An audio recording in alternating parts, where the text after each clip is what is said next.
Joining us now, new Dolphins linebacker Anthony Walker Jr. Anthony, welcome in. How excited are you to be here? I'm excited, man. I'm thankful for the opportunity. Happy to be here with you guys. Happy to be in Miami, back at home. Great opportunity to play, for a historic franchise and, obviously in my backyard where I grew up. So, yeah, you mentioned your backyard growing up here. I'm just curious, that has to be, I'm sure, one of the main reasons you wanted to come play with the Miami Dolphins. But is there anything else that was kind of behind that decision besides the homecoming? I think the weather plays a big part. Yeah, well, since I was 17, I've been in the Midwest, Chicago for school, and then Indianapolis, and then Cleveland. So the chance to get it playing some warm weather again and be close to home.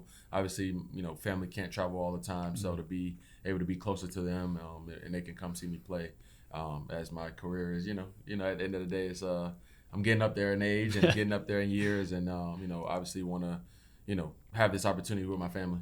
Was that a little bit of a culture shock going from South Florida to Northwestern? Oh yeah, definitely. Definitely got out of my comfort zone really quickly. I had some great teammates, some great friends that I met that really helped that transition. Was not ready for the snow for the first time when I got there, but got used to it. But yeah, it was a great experience for me. I saw you brought Pops into the building. He's pretty fired up, I imagine. Yeah, no doubt. Obviously, like I said, just being close to home, literally growing up 5 minutes down the road.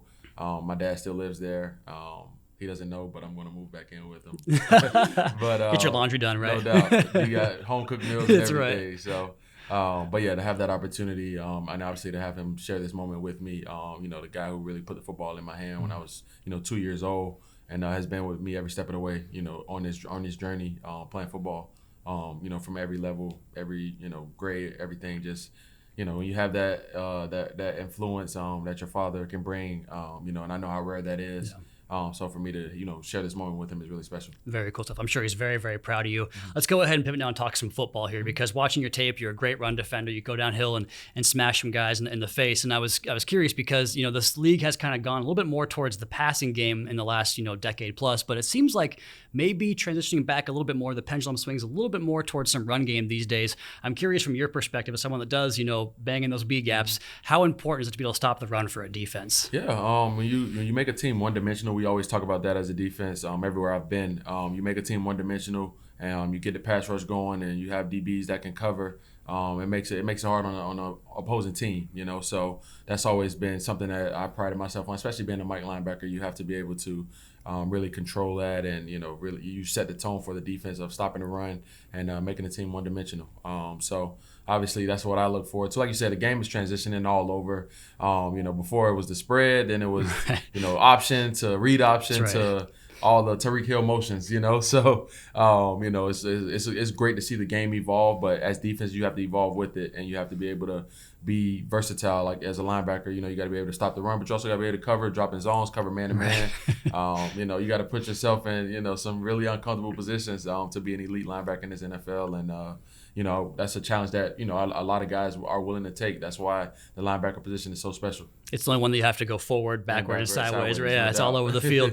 I'm sure you'll hear this at some point from Coach McDaniel. He talks frequently about his first year in Washington with RG3, and they built this run game around RG3, a zone read concept they had never really instituted before previously, and they learned that. And so off of that, this Dolphins run game is so diverse and so complex. And I'm sure as a student of the game, you've seen that from afar. I'm curious what you think about Miami's run game and how that might kind of challenge you come training camp. Yeah, a lot of versatility. You can line up in 21 personnel, 11 personnel, 10 personnel, but just change the picture for the defense.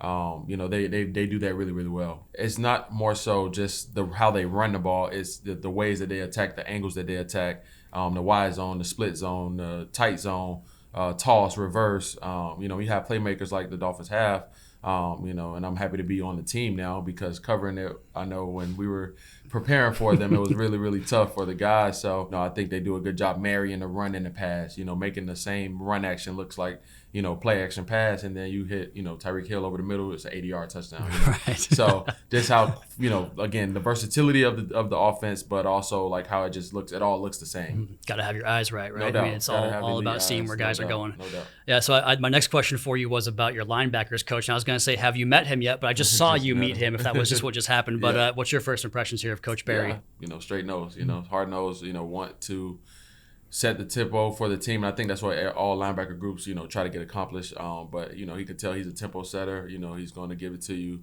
the right way and tell you how to, help you become a better player. So speaking of coaches, back to McDaniel again here real quick. So he's been very adamant in his time here about building the right type of locker room, getting the right type of players.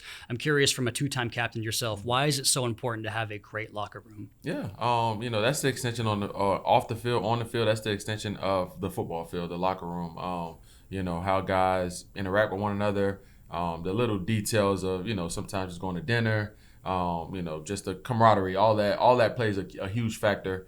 And these are your brothers. You go to war with these guys every day, training camp, during the season. It's a long season. You spend more time with those guys than you do your own family. So this becomes your family. And the closer those relationships are, the better it is on the field. You feel that, that brotherhood, that, I got my brother's back. And also, you start to, I know what he's going to do. I can cover up for him, or whatever it is. You build that in the locker room. Yeah, it proves that communication on the field, right? And that's kind of a big part of what you've been in the past with Cleveland and Indianapolis as a signal caller. And Jordan Brooks, who we had in here earlier this week, did the same thing in Seattle. And I asked him this question, and he talked about how that helped him understand concepts and defense more. I'm curious, same question to you. How did being a signal caller help you see the game better and play faster? Yeah, well, you got to know what everybody's doing if you're going to signal call. So I had to pride myself on that. Been doing that pretty much since high school, for real. But obviously, when you get to the NFL, you're a leader of men. So learning different techniques, different, leadership tactics, for different guys, But like I said, you have to know your job inside and out, but you have to know everybody else's job inside and out as a signal caller. And like you said, it helps concepts. It helps, understanding how the offense can attack you, what you should be on the lookout for. Communication, all that stuff, second and long, their tendency to do this, let's all be on the same page. Let's be ready to play the same thing and, get 11 guys flying to the ball. I mean, that's a special sight to see. Sounds like you're going to fit in pretty well here. These guys love ball. Sounds like you love ball. No, one more here for you here. So you're a Pace grad. Did you know that there's one other Pace grad to play for the Miami Dolphins? You just did trivia in the other room. I'm going to do it to you here. It's you probably don't know it. It's Kayvon Webster. He was here a couple of years ago. He went to Pace as well. Yeah. I know Kayvon. Okay. I do know Kayvon. My dad coached It's a tough Kayvon. question. I didn't know he played for the Dolphins. I know he had a couple stints with the Rams and Denver for a while. So I didn't know the Dolphins one. Yeah, good company. A lot of homecomings down here because so much talent in South Florida. For sure. Anthony Walker, new Dolphins linebacker. Appreciate your time today, man. Thank you. You guys having me. Thank you so much. Anytime.